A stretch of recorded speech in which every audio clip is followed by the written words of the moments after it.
बिस्मिल्लाहिर्रहमानिर्रहीम अस्सलाम वालेकुम। कोर्स की 11th एपिसोड स्टार्ट करते हैं और इसमें हम लैब काउंट में आपको बताऊंगा कि ये मैंने बिल्ड किया है तो किस तरह से। और लास्ट वीडियो में कैमरा हमने सेटअप किए थे और उसमें प्रॉब्लम आ रही थी, लेकिन वो पे मैंने रीचेक किया तो स्पेलिंग मिस्टेक थी। यहाँ पे एडिट प्रोजेक्ट सेटिंग और इनपुट की जब मैंने ऐड की तो यहाँ पे व्यू मोड्स लिख दिया था इसका नाम, जबकि व्यू मोड लिखना था क्योंकि स्क्रिप्ट में हमने व्यू मोड वेरिएबल असाइन किया है। तो दैट वाज द प्रॉब्लम। अभी वो फिक्स हो गया और अभी सही काम कर रहे हैं कैमरास। तो अभी मैं आपको दिखाता हूँ। तो दूसरा ये कि यूआई में मैंने लैब्स काउंटर जो है वो जनरेट किया है। तो वो किस तरह से किया है बताता हूँ आपको। फॉर यूआई मैंने इसको लैब टाइम को डुप्लीकेट किया है इस साइड पे, इस पैनल को, और इसमें से इररिलेवेंट चीज़ों को ख़त्म किया है और लैब्स काउंटर के नाम से ये पैनल बनाया और इसके अंदर लैब काउंटर लेबल लैब्स इसका नाम चेंज कर दिया और लैब काउंट 0 लिख दिया इसमें टेक्स्ट, और that's it for UI.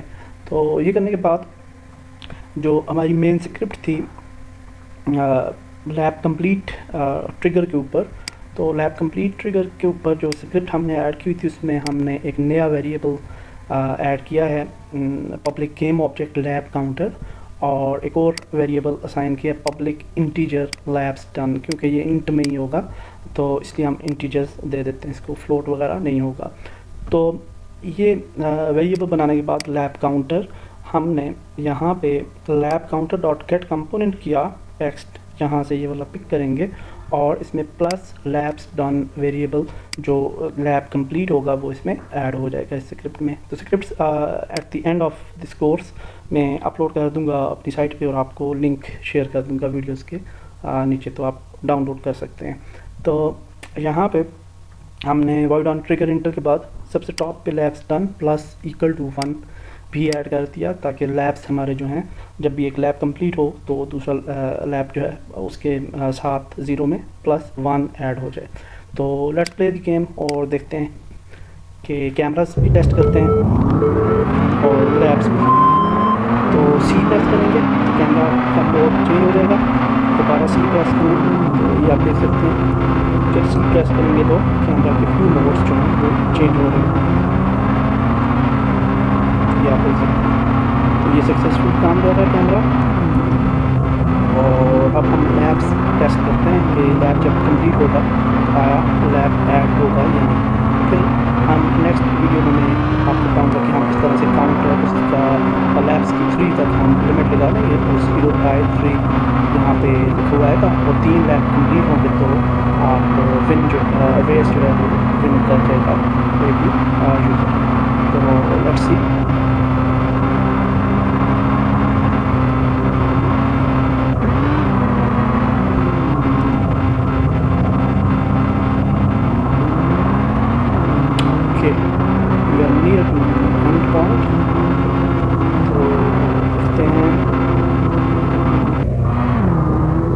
Labs 1 आप ऊपर देख सकते हैं जब हम उस ट्रिगर के पास पहुँचे, जब ट्रिगर से हम गुजरे तो लैब इसमें ऐड हो चुका है और लैब 1 हमारा कंप्लीट हो चुका है। तो दैट्स ग्रेट, हमने सक्सेसफुली लैब्स जो हैं वो सक्सेसफुली सारी चीज़ जो है वो कंप्लीट हो गई। तो अब हम यूँ करते हैं कि आप इसी वीडियो में एक और चीज़ हम ऐड करते हैं, कुछ दरख्त जो हैं वो मैं थोड़े ज़्यादा ऐड कर दूंगा थोड़ा व्यू बेहतर बनाने के लिए, और विंड ऐड करते हैं ताकि अभी आप देखेंगे कि दरख्त जो हैं हमारे स्टैटिक नज़र आ रहे हैं और बिल्कुल हवा वगैरह ये विंड आपको नज़र नहीं आ रहा। तो हम विंड ऐड करेंगे ताकि थोड़ा रियलिस्टिक व्यू जो है वो हमें आए, और उसके लिए कुछ हम दरख्त मज़ीद ऐड करते हैं अपनी ट्रेन पे। और लेट्स ऐड सम ट्रीज़। तो ये ट्रीज़ हैं हमारे पास और आई थिंक के ये वाला ही ट्री ऐड करते हैं और छोटा करते हैं इसे।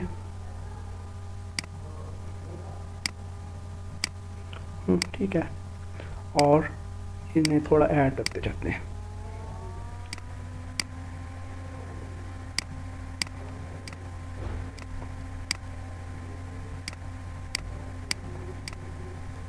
बिकॉज हम विंड वगैरह यूज़ करेंगे तो उसमें ये अच्छे लगेंगे ट्रीज़ वगैरह हमारी एटमॉस्फेयर में।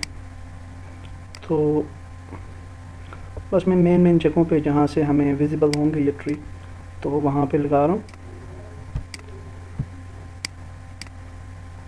और यहाँ पे इस एरिया में आई थिंक ज़्यादा ट्री अच्छे लगेंगे। तो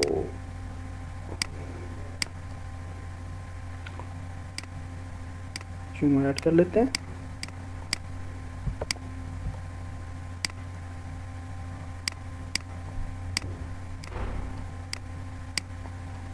ग्रेट।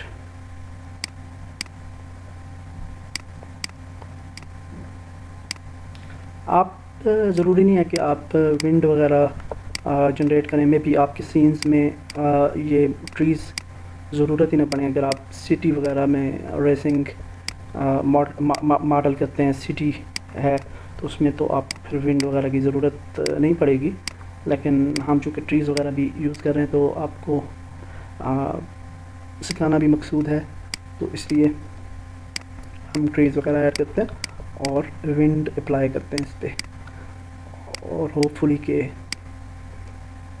अच्छा लगेगा, हमारा सीन थोड़ा और डायनामिक हो जाएगा। तो okay, now we will add some wind. तो विंड ऐड करने के लिए हम जाएंगे क्रिएट और 3D object and then wind zone, और विंड जोन हमने ऐड किया। तो अब आप देख सकते हैं कि ये डिफ़ॉल्ट आपका x00 पे आपकी प्लेसमेंट कर देता है विंड की, और इसको विंड जोन को आप यूँ मूव भी कर सकते हैं, और इसकी डायरेक्शन जो है इस तरफ है। तो आई थिंक ये डिफ़ॉल्ट डायरेक्शन इसकी ठीक ही रहती है, और यहाँ पे ये ठीक है। और डायरेक्शनल इसकी अगर आप सफेरिकल यूज़ करेंगे तो इसका रेडियस होता है, और ये वाले दरख्त जो हैं इस रेडियस के अंदर ये इफ़ेक्ट होंगे। रेडियस अगर आप बढ़ाते हैं तो फिर मज़ीद दरख्त भी इफ़ेक्ट होंगे। तो but I will suggest you directional, तो डायरेक्शनल विंड जो है वो ही अप्लाई करें, वो ठीक रहेगी। तो लेट्स प्ले द गेम, देखते हैं। बिल्कुल हल्का सा वो आपको नज़र आ रहा है, बट हाँ काफ़ी सही है। Natural I think that's fine. Wind को ज़्यादा तेज़ चल रही है, तो आई थिंक दैट्स गुड। मैं इसको थोड़ा सा कम कर लेते हैं, 0.7 कर लेते हैं इसको। तो सेव, और एक दफ़ा फिर रन करते हैं इसे। अभी ये देखने में काफ़ी बेहतर है, और आपको मूव होते हुए नज़र आ रहे हैं दरख्त वगैरह, और उनकी शेडोज़ भी आप देख सकते हैं कि वो भी अफेक्ट करते हैं उनकी मूवमेंट के साथ, तो शेडो भी मूव करता है। तो दैट्स ग्रेट। ये हमने सक्सेसफुली विंड जोन भी बना लिया और लैब्स काउंट भी इस वीडियो में बना लिया। तो नेक्स्ट वीडियो में हम मज़ीद चीज़ें सीखते हैं। Thank you very much.